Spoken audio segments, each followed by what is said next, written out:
All is well. Just slow. Just slow. Slower in the morning than I used to be. Shoes. Today's lesson 2024. Tomorrow's one of my favorite lessons, by the way. Tomorrow's lesson was given to me as a mantra by David Fishman, Dove, who's been a 2-time appearance here. He's one of the longest. It's saying one of the longest. This is of those that we know. You know what I mean? Who knows who picked up the course in 1976 when it first became published. But Dove is one of the longest. Hey, cat. For about 50 years, thereabouts. And he said that is the mantra that he carries with him now. Lesson 25. You want to know what lesson 25 is? Well, you're going to have to wait until tomorrow. Today is lesson 24. Things should be clicking now. Things should be starting to make a little bit of sense. Lesson 24 is important too. All of them are. They feed on each other. Hey, Ellie. Hold on. I'm putting my shoes on. This might be my last non-icy, non-snowy morning for quite some time. But it is very cold. I think it's like 12 degrees outside. I need more degrees. Life needs to give me more degrees. Once I get the shoe on, we'll dive into lesson 24. I want to wait. I usually wait anyway because I want to make sure that Anna shows up. Carl says no snow here. You said it was cold there though, right, Carl? You become concerned? No, I'm just slow. I apologize.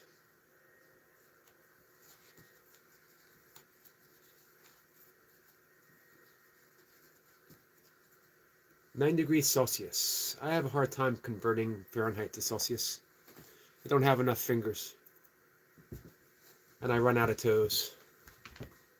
And it takes me so long to put my shoes on. I'd have to take them off to do the counting. It's a whole big thing. There she is. Hey, Anna. My brother and dad went fishing today, but we don't want to go as we're going to trampoline park tomorrow. Nice. Awesome. Did you get frostbite? Not yet. My ex-wife flew out a race and it was negative 14 degrees and she broke out in hives. So you can be allergic to cold. I didn't know that. I'm okay this morning, Anna. How are you? 1 second. All right. Shoes are on.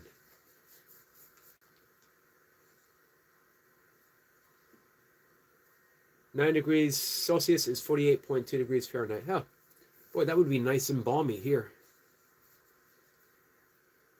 Why did she divorce you? There's probably a list of reasons. But most of all, we just wanted different things. You know, it happens. Life. We managed to, in one form or another, we managed to stay together for 23 years total. Let's see. Anna says, I'm okay too. Thank you, Yogi. You're welcome, Anna.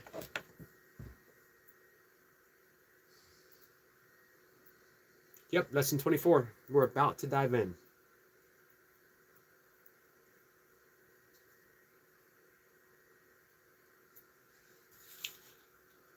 Lesson 24 is similar to what we're going to dive into tomorrow. If you remember yesterday, I can escape from the world I see by giving up attack thoughts.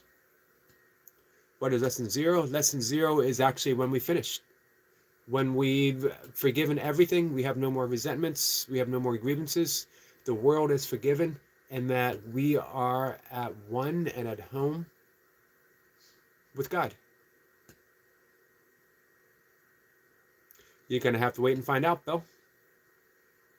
Hey, Charity. The way the light reflects off your face is magical.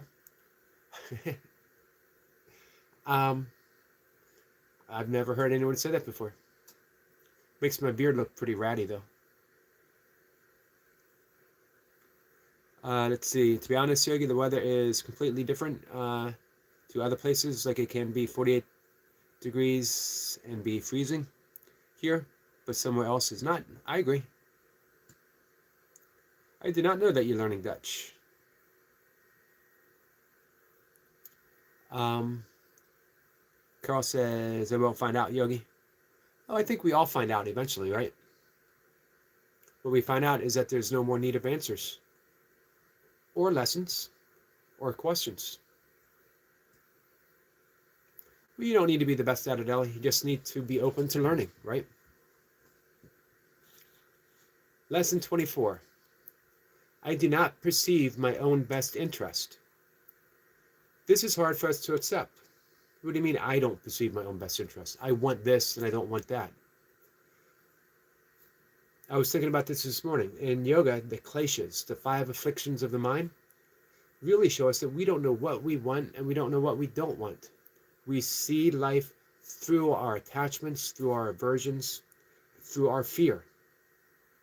There's 5 of them: attachments, aversions, fear, belief that we are small and separate, and our ignorance of who we truly are. I love the diving into yoga psychology changed my life. And I realized that I did not perceive, as lesson 24 said, my own best interest because I wasn't really seeing life as it was. I was seeing life how I believed it was, how I preferred it to be, and all the things that I was averse to. I was seeing life through the lens of fear, that I believed that I was small and separate, that if there was a God, and maybe there wasn't, if there was a God, that he was far away, she was far away, it was far away, up in heaven, and I was down here stuck on earth, wondering, what did I do personally? Why am I suffering for the sins of 2 distant ancestors? And all they did was eat an apple. And I like apples. But A Course in Miracles simplified it even further. The 5 kleshas were reduced down to ego. Just ego. The false belief of who I think I am.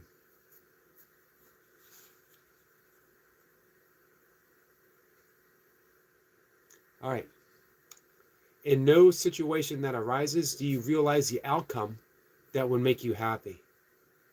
Therefore, you have no guide to approach appropriate action and no way of judging the result. What you do is determined by your perception of the situation, and that perception is wrong. It is inevitable then that you will not serve your own interest. Yet they are your goal in any situation which is correctly perceived. Otherwise, you will not recognize what they are. If you realize that you do not perceive your own best interest, you could be taught what they are. But in the presence of your conviction that you do know what they are, you cannot learn.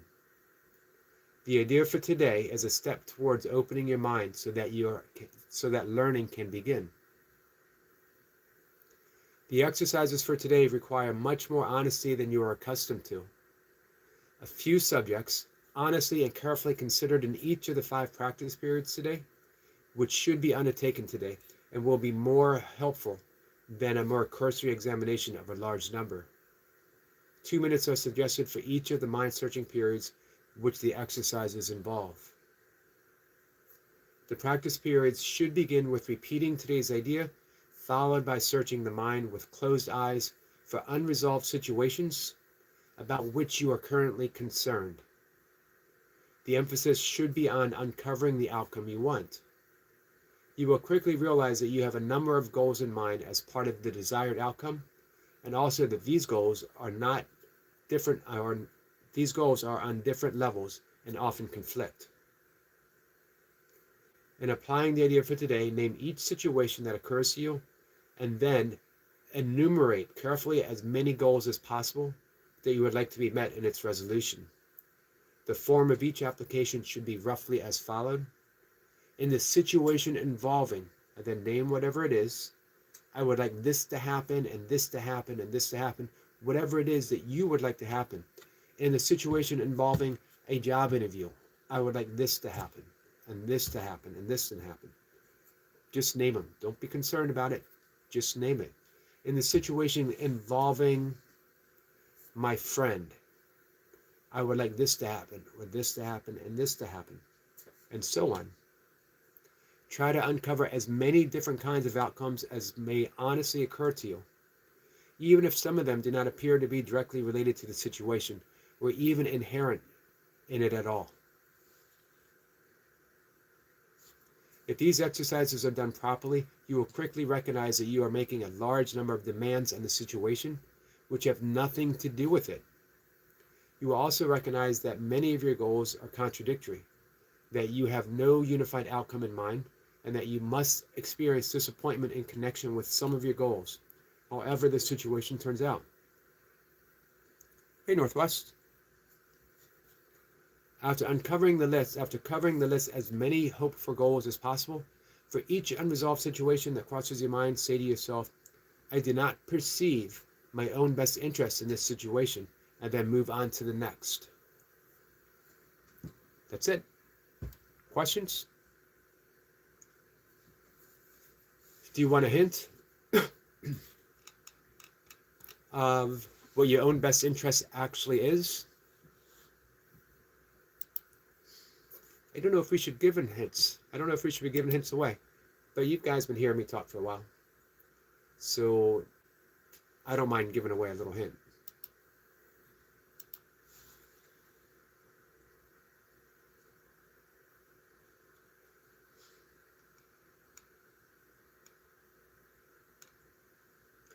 Kat says, message retracted.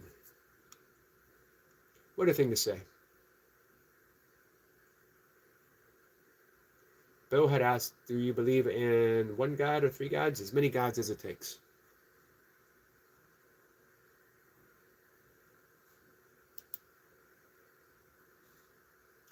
Hey, what's it? It's 2:20 a.m. here. It is, what time is it here? It's 5:20 here.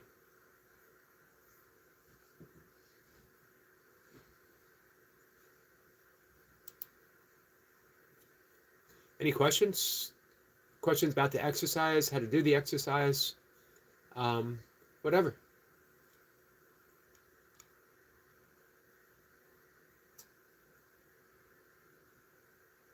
Who was here for the guest yesterday? What do you think? What do you think of Tina Spalding?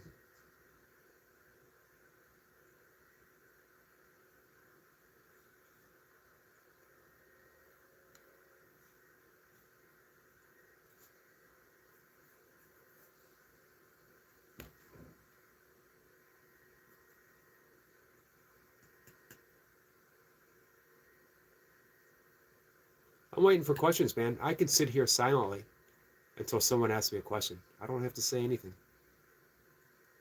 Sissy says she rocks. Yeah, she did. She really did. I thought she would resonate with quite a few people. She is a big favorite of Cat and Jack. That's right. The famous Cat and Jack.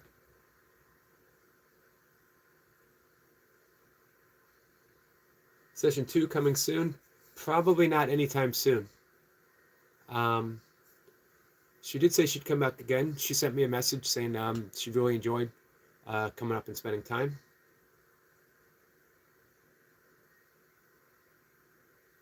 But I don't know if we'll have session 2. She's a busy person. She does quite a bit. And it says, I really enjoyed listening to Tina. I found her explanations very clear. Yeah, she's really good at that, isn't she?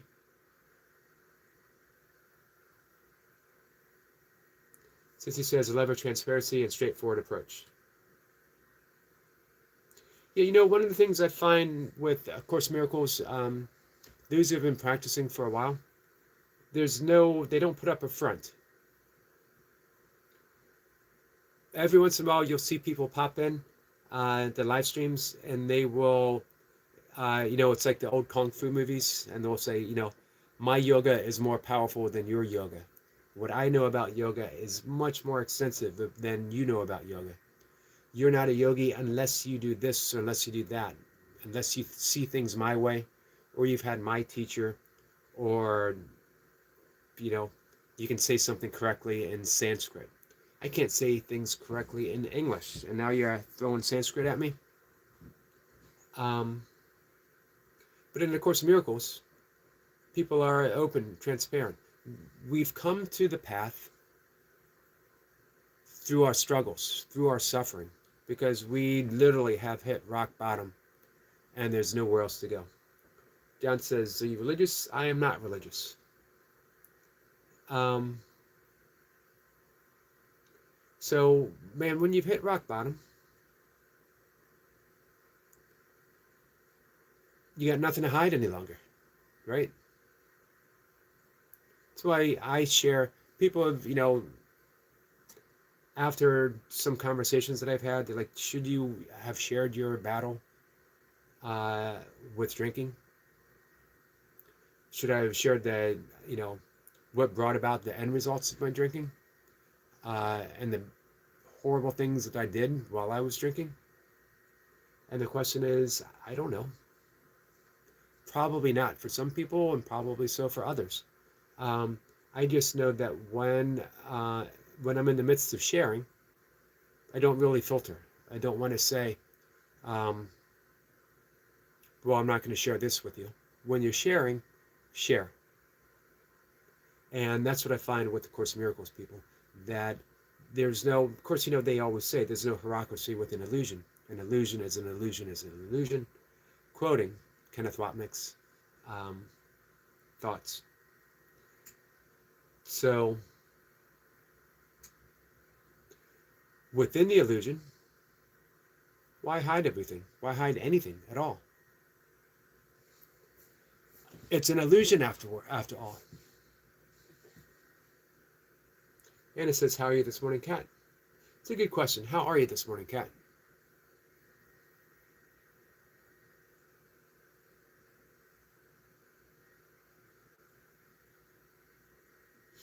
Sissy says, I'm nearly dumbfounded. The way the guests and even your channel messages have been synchronized. It lets me know that I am still on the right track.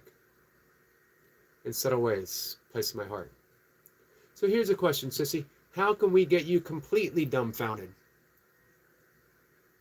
You're nearly there. You're nearly dumbfounded.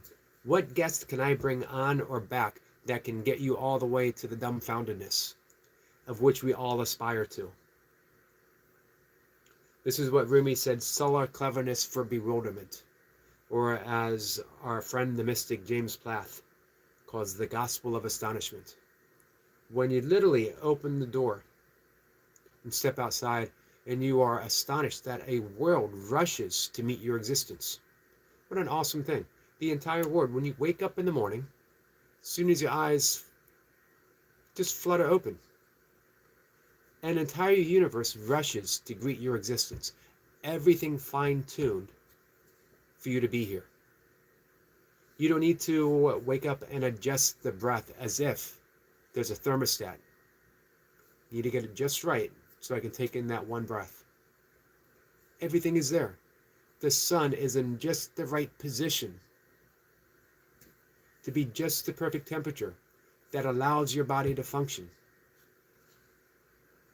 The moon has just the right effect on the tides. Gravity, exactly as it is, to keep us from floating up in space. Not that I would mind floating up in space. Everything. You don't have to do a single thing. And then people say, well, I doubt God's existence. Are you here? If you're here, first off, if you're here, raise your hand. Or, by here, I don't necessarily mean just the physicality of the world. I mean, I am. I am here. I am. You didn't have to do a single thing. Now, someone might come in and say, well, I don't believe in God. And I would say, as I usually say, I don't believe in the same God that you don't believe in. Everything that I described about existence itself, about I am here, about everything being fine-tuned, that's God. I sort of wrote about that this morning. I'll read that in just a minute. Unprecedented Time says, hi from Australia. I was just thinking about A Course in Miracles a few hours ago. Well, what were you thinking about, my friend?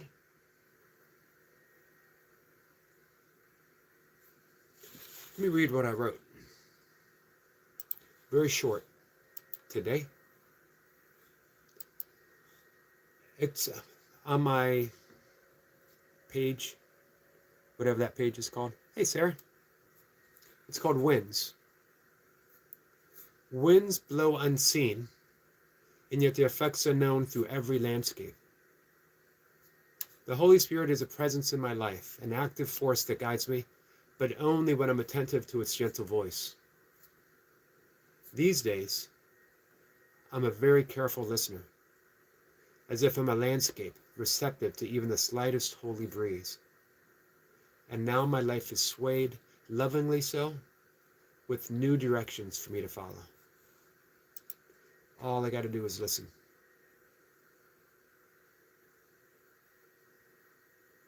All I got to do is listen. Now, I am a better listener than before. It does not mean that I'm the best listener or even a very good listener. I am just better than I was before. The reason that I'm better isn't because I've done anything other than remove the blocks, the barriers that kept me from hearing that voice. The voice is always present, has always been present. We heard it pretty clearly when we were kids. Not so much anymore. Hey, by the way, guys, today is our friend Brian Lane. It's his birthday. So if you see him out there burping along on the Course in Miracles streets, and I almost said Facebook, 2 mistakes in a row. YouTube streets, say happy birthday. Thank you, Unprecedented. That's beautiful. I need to get into it. When the time is right, you will find yourself book in hand or up on the screen, depending on how you're reading it, and you'll be participating. Sissy says YouTube streets.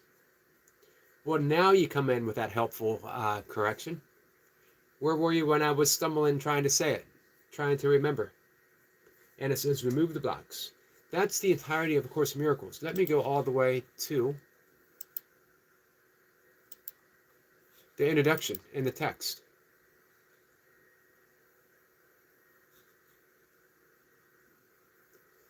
The Course in Miracles, does not aim at teaching the meaning of love, for that is beyond what can be taught. It does aim, however, at removing the blocks to love's awareness, to the awareness of love's presence, which is your natural inheritance. The opposite of love is fear, but what is all-encompassing can have no opposite. The Course can therefore be summed up very simply in this way. Nothing real can be threatened. Nothing unreal exists. Herein lies the peace of God.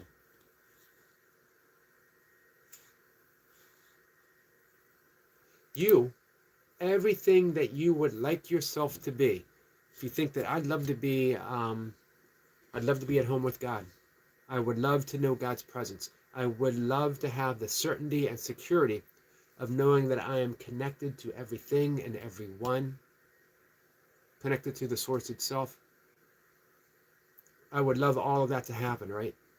I would love to have the guidance of the Holy Spirit or Krishna consciousness or the whispering Buddha, whatever you want to call it. I would love all of that. Guess what? You already are. However, we have long forgotten, not just in this lifetime, however old we are, we have forgotten through countless lifetimes.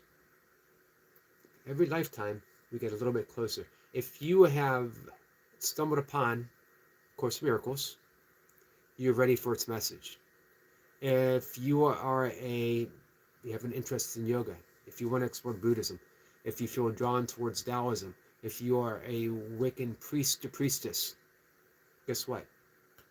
You're ready to listen to that holy voice in whatever tradition you want to call it, or you don't have to call it anything, or you can make up a name. You're ready. Sissy says, I was still typing it out. Thumbs are napping. Oh, yeah. Thumbs get tired.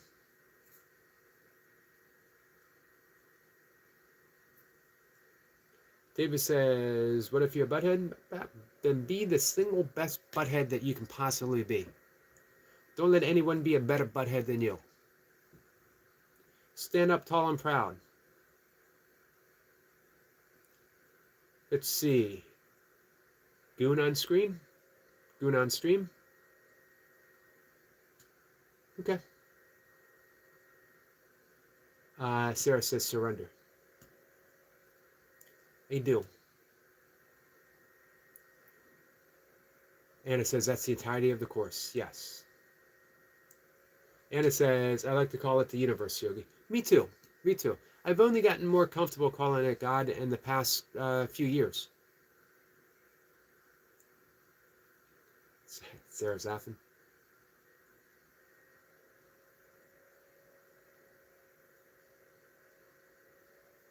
So I have a guest today at 1 o'clock. This is Catherine Dufflo, and she's pretty nervous. She's never done anything like this before, but she's been practicing the course for, I think at least 40 years, thereabouts. Her teacher is Vicky Poppy. Vicky has been a wonderful friend to me. She's helped me out tremendously, not just with her teaching, but with her presence. She's brought so many guests to my attention, including Catherine. Catherine and I are going to dive a bit into politics, but in the same way we talked about it with Vicky, with Tina, and the same way we talked about it with Kenneth the other day. Kenneth had an impromptu visit, meaning we want to rise above the battleground. We don't want to immerse ourselves in this side versus that side. There are no sides. There's really no such thing as a liberal. There's really no such thing as a conservative. These are labels and distinctions that we've given each other. In the absence of the term conservative, what do we have? We have people who are concerned about their country, concerned about their neighborhood, concerned about their lives, concerned about their children, concerned about their family, concerned about themselves. In the absence of the term liberal, what do we have? We have people who are concerned about their country, people who are concerned about their neighbors, their children, their families, themselves. Melissa says, I'm a libcon. Is that a liberal who's in prison? I don't know. How did you remove the box that is alcoholism? That's a wonderful question. I've mentioned this before.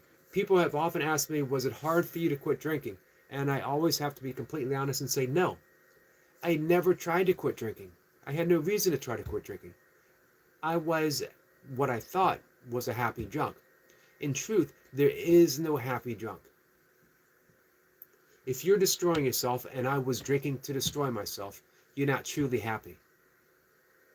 That doesn't mean that you might not have had a good time, but a good time is a mask to the pain and suffering and the loneliness that you're going through. And it was painful, and I was suffering, and I was indeed lonely. And I filled myself up with excuses that I found in a bottle. Hey, Mike. So how did I quit drinking? I planted seeds. If you want to lose weight, don't worry about going on a diet just yet. Don't start taking stuff out, because that is only dealing with the effects. It doesn't go with the cause. Start planting the seeds by eating better foods. Add one thing into your diet. And then after a few weeks, add another thing. The more good things you add in your diet, the less room you have for the bad things, and the less you crave those bad things, and the less you punish yourself if you've had those bad things. I, for whatever reason, and I can only call it grace, had for a while been planting the seeds that would lead to my sobriety. I was meditating, and I got very serious about my meditation practice. I was doing yoga, I was doing breath work in a very serious manner. I was studying A Course in Miracles, however ineffective my studies were. And by ineffective, I mean that I would read it, I would hit a stumbling block, and I'd put it aside. But I always picked it back up again. I was planting seeds. In yoga, it's called a sankalpa, an intention. And these are holy seeds.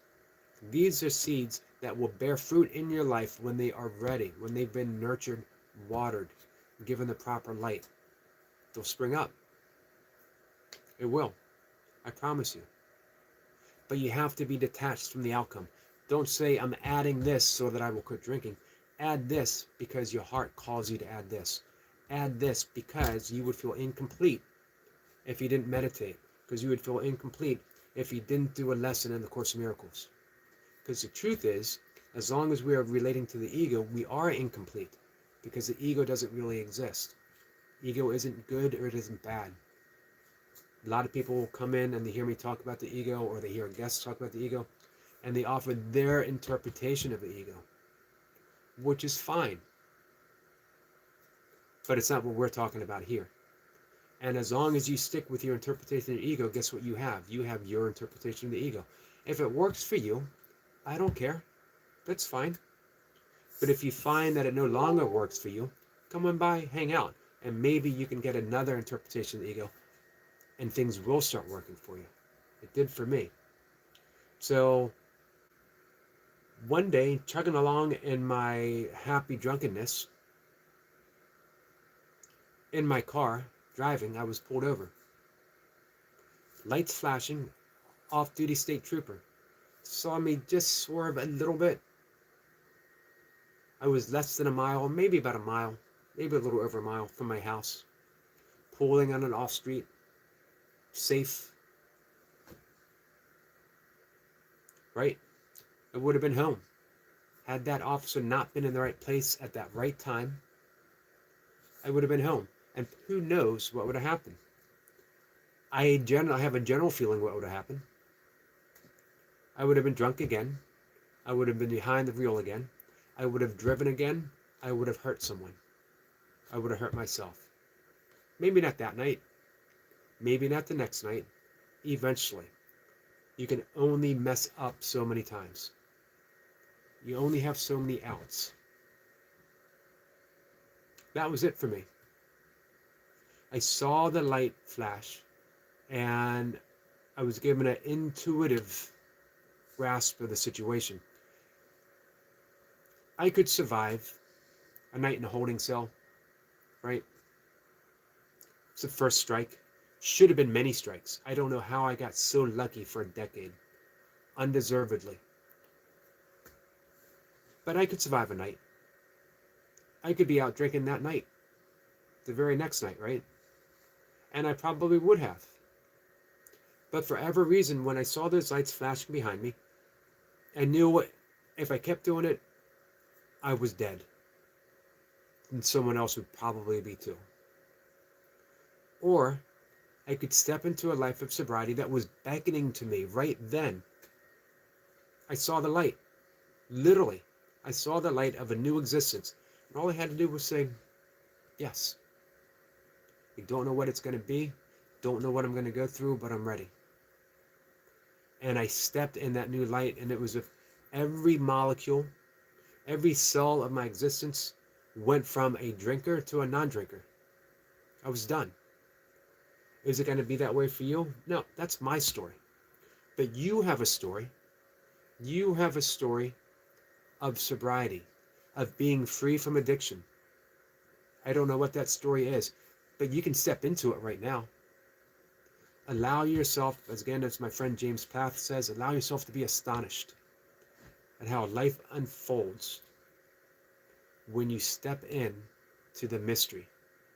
And you say, when you go to lesson 24, and you say, I don't perceive my own best interest. For me, I thought my own best interest was drinking myself into a stupor so I would not feel anything.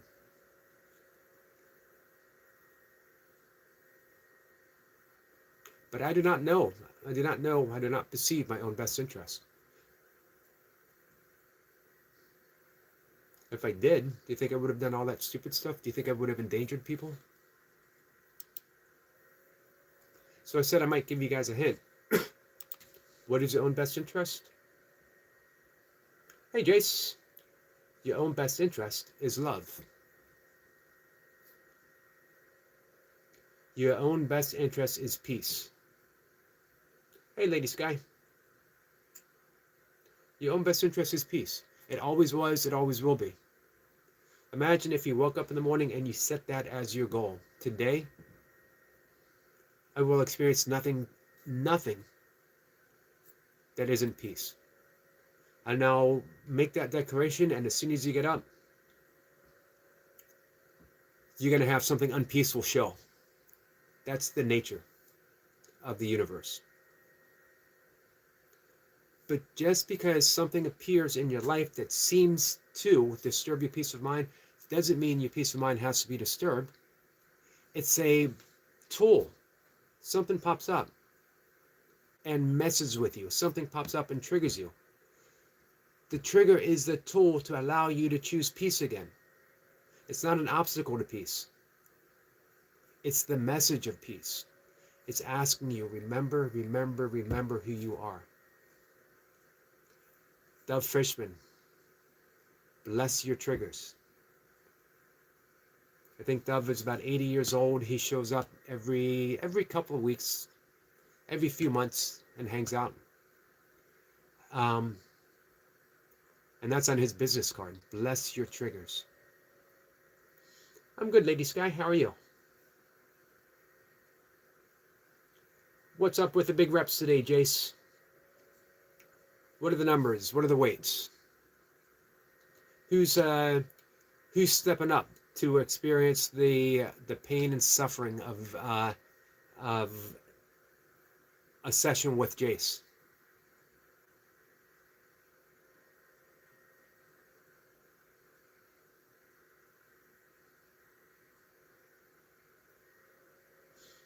Unprecedented says, I choose peace over pain. Me too. Every day. It doesn't mean that pain will not show itself. We don't escape life. We don't bypass anything. When we have pain, when we have suffering, when we have loneliness, we don't bypass them. We realize the message that they are showing us. I am lonely because I'm choosing loneliness. I am in psychological pain because I'm choosing psychological pain.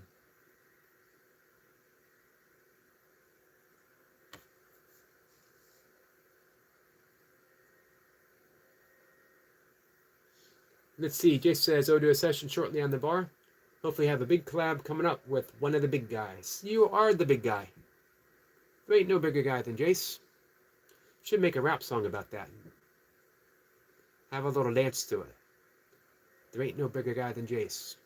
If I knew how to rap, I would do it right now. This guy says, I'm so over wintertime. Me too.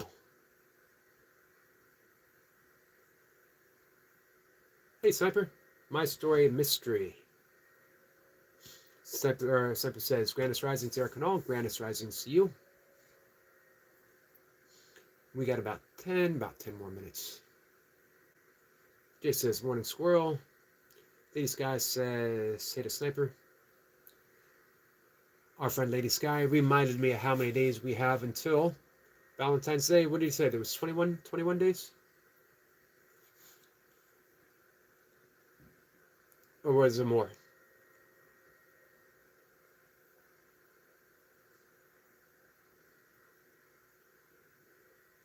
Yeah, we got it's a huge storm sweeping up from, I believe, the southwest. Thank you, Jace. Happy birthday, Yogi. Hey, let me right off the bat. It's not my birthday, guys. It's not my birthday.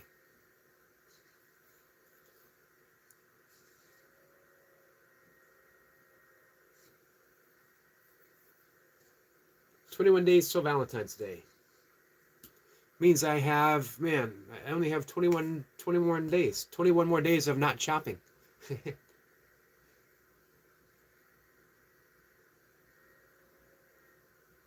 I can write a rap, Yogi, and then take the lyrics and use a trial run of Suno or another service to make the song. I'm going to leave that to the artist, to the songwriters. Jay says, "What's a hello?" What's it says, "Hey, hey, what a coincidence. It's not my birthday, too."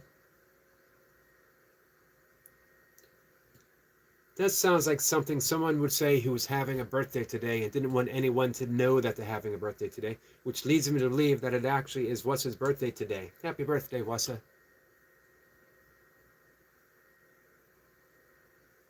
Wussa says, "Hey to Jace with a salute." Hey, Jace, did you say today's the day that you're going to have a collab with one of the big uns?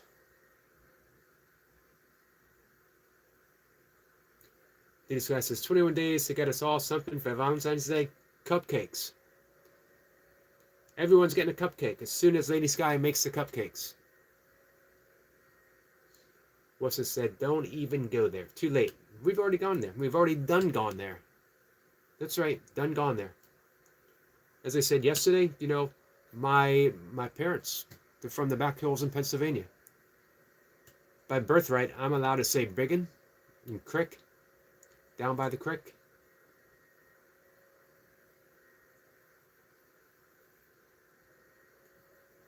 No, it's being arranged. Gotcha.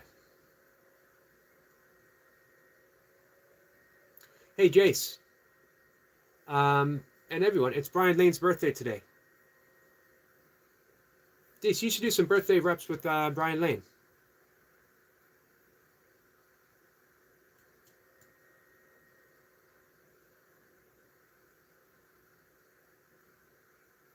I believe Brian is a young man of 37.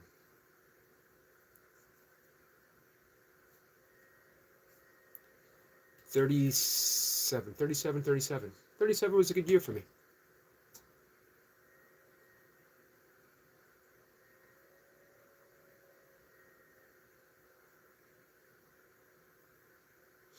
Jace says, "I will message him now." Awesome.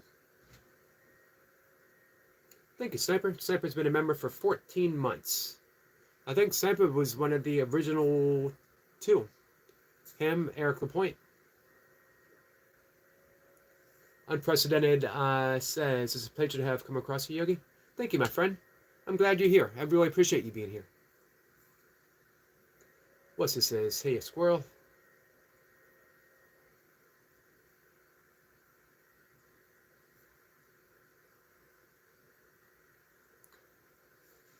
So Tina, I believe,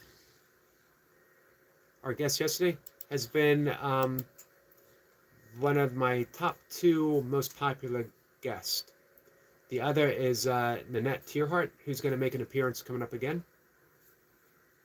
I think right now Tina is just about to break that record. She was up for an amazing 2 hours yesterday. And it really did fly by. Zephyr says, "Driving but listening." Anna says, "It's a pleasure to meet you here. Unprecedented times." It is. It sure is.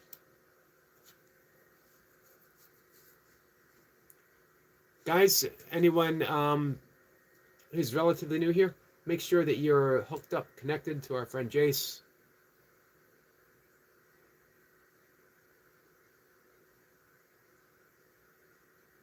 Jace is another one who's brought some changes in his channel. Guys, you can hang out with him looking at the sky. It's pretty cool. You're going to wash your hands in the creek? I might wash my hands in the creek. That's good advice from a youngin'.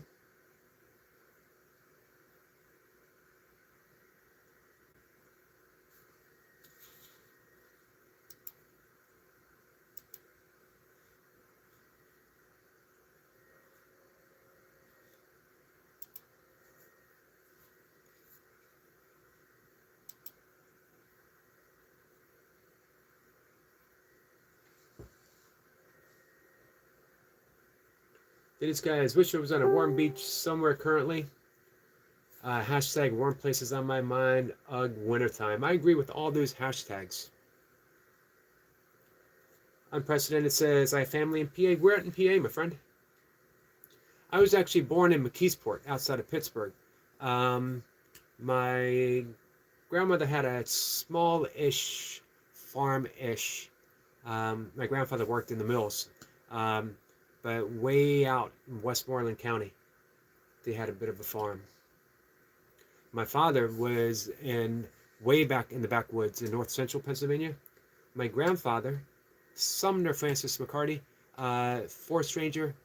There's a memorial for him on Hidedown Mountain in World's End State Park. He helped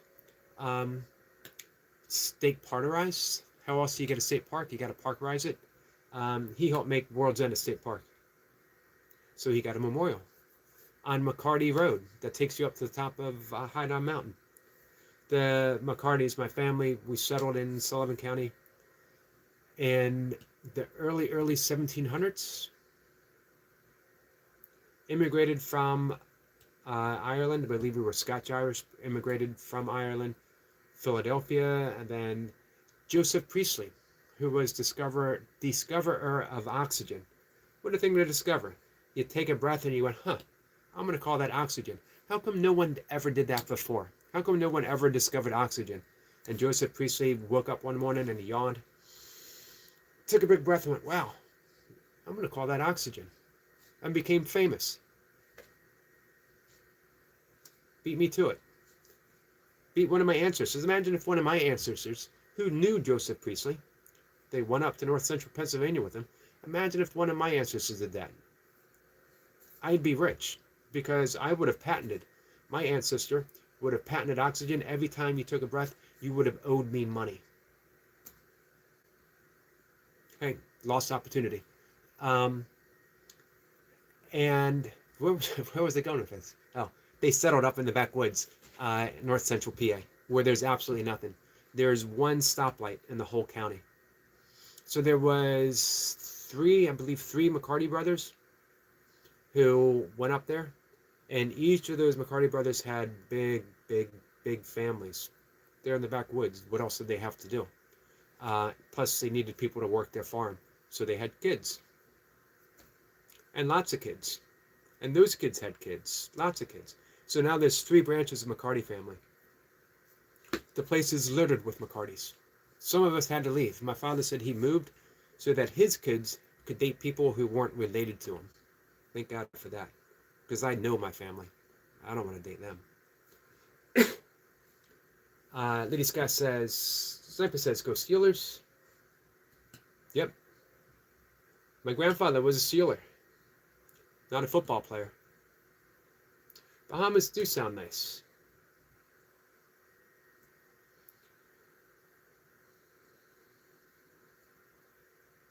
Hey, do you have, Sissy, do you have a link to drop? I know you're on something newer now. Hey, Risha, what's this topic about? Man, been all over the place. It's about me rambling on.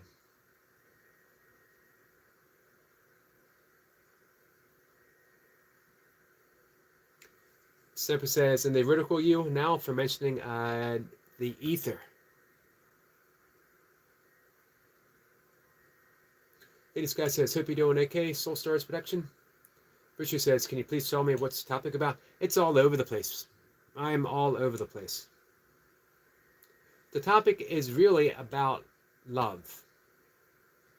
But we meander all through it.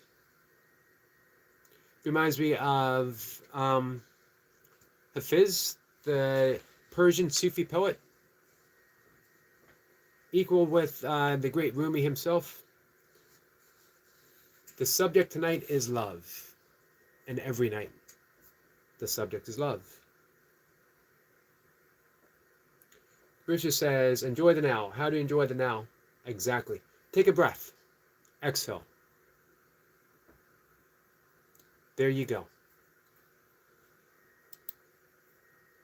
Take a breath. Exhale. Say thank you. There you go. Brush your teeth. There you go. There's absolutely nothing that you are doing or experiencing that isn't right now. Enjoy it.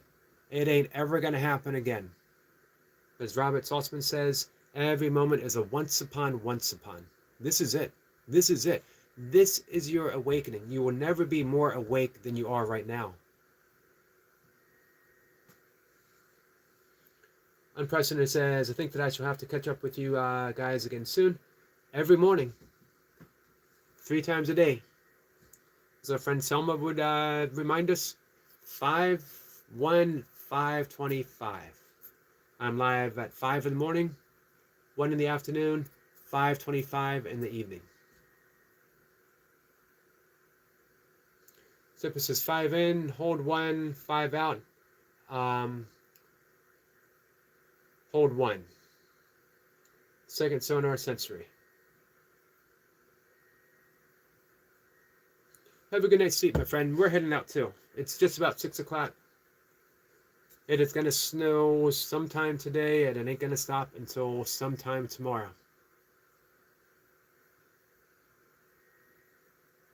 The fact that life has no meaning is a reason to live, moreover, the only one. Life has no inherent meaning, and yet we get to give meaning to it. Yep, Eastern time. We get to provide all the meaning that it has. The truth is, with a focus on introduction to archetypes, I'm starting with Melchizedek. That's as close as I'm ever going to be. That was probably the closest that I've ever been to pronouncing that even slightly correctly. So the truth is, there's no such thing as a finite moment.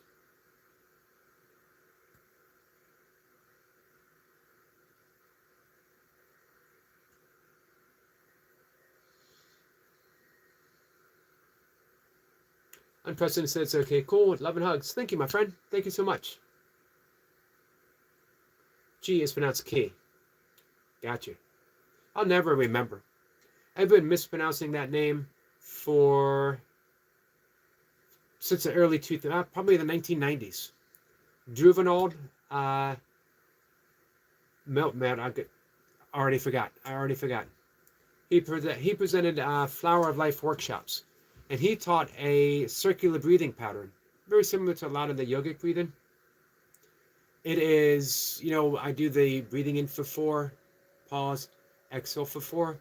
He does a 5, exhale 5, but there's no pause. It's in a circular manner.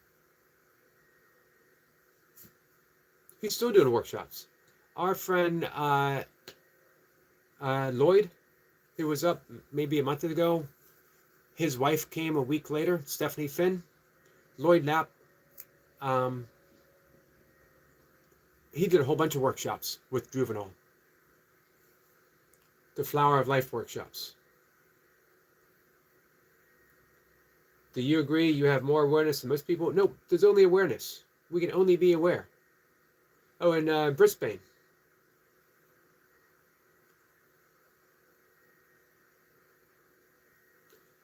There's no such thing as no one can be more aware of anything than anyone else. We can't quantify awareness. This is why no one can ever be more awakened than you are.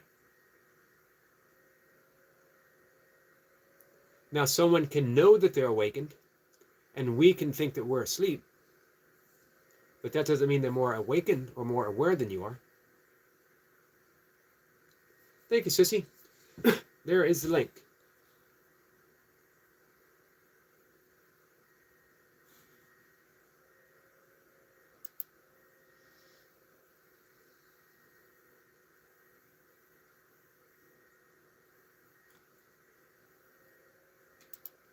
All right, guys, we're going to head out.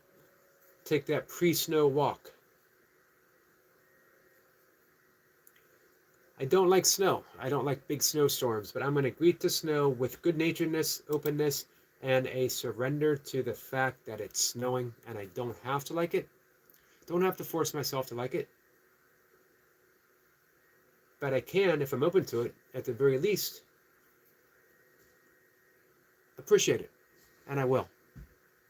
Appreciate the fact that I have a warm house. I got friends. I'm hanging out with them right now. And that, hey, if you're going to be through this snowstorm, let's get through it together. I love you guys. Maybe I'll see you over at Sissy's. Maybe I'll see you over at Jace's. He's going to get in some big reps this morning. Snowing here, according to the radar, Yogi.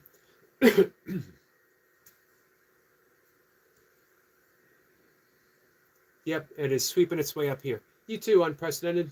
Thanks for being here. It's much appreciated. Love you guys. Take care.